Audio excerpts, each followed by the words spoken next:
Reflektera över klimatet, över migration, jämlikhet och naturkatastrofer.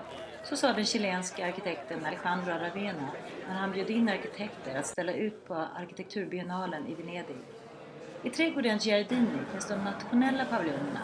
Också här handlar många utställningar om dagens mest akuta frågor. Under öppningsdagarna i maj fanns arkitekterna på plats.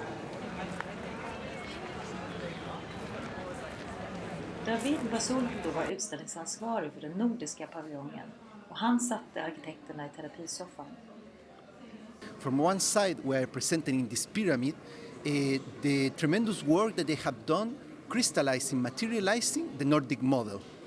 In the Nordic countries, society and architecture go hand by hand, and architecture has been instrumental into this construction of the Nordic values. So we're showing that part, the present, so that in this big mass of projects, so the Nordic architects can come here and be conscious about what they have done for society.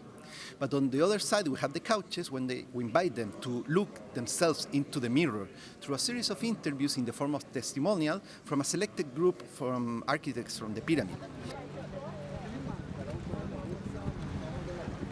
Den holländska paviljongen rapporterar från fronten genom att visa de samhällen som byggs upp för FNs fredsbevarande styrkor i Mali och hur de skulle kunna bli utgångspunkt för en utveckling i landet.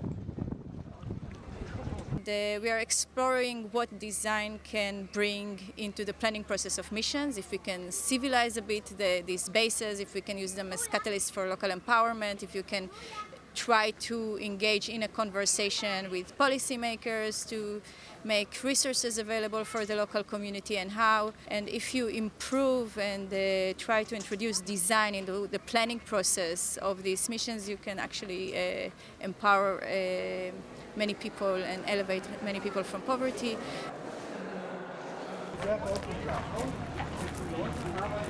I den polska paviljongen lyfts byggarbetarnas situation fram.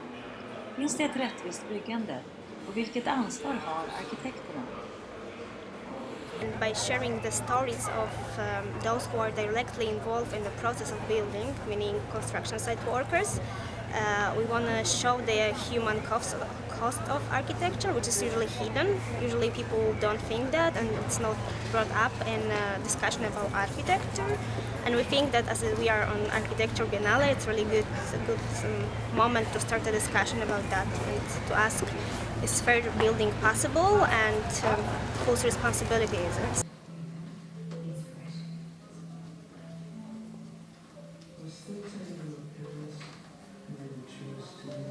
Många hittar en stunds vila i den australiensiska paviljongen. Här lyftes poolen fram som en viktig social plats. Men den är också en symbol för de orättvisor som finns i det australiensiska samhället. Flera utställningar tog upp frågan om migration och om hur vi ska ta emot flyktingar idag. Det gjorde bland annat Österrikes paviljong.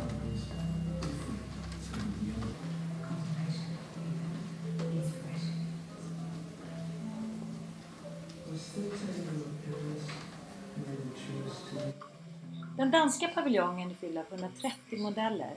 De är utvalda för att de representerar arkitektur som kan förbättra livet för människor.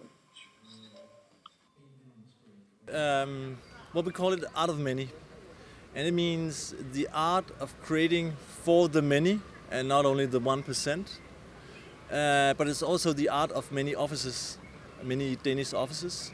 So it's this idea that art and the overall agenda of the Biennale, reporting from the front, how to better the quality of life for the many, it should be answered. That question should be answered through the work of the many architects. So we have big, well-established offices. We have young, emerging offices, and we even have research from the schools of architecture, the academies.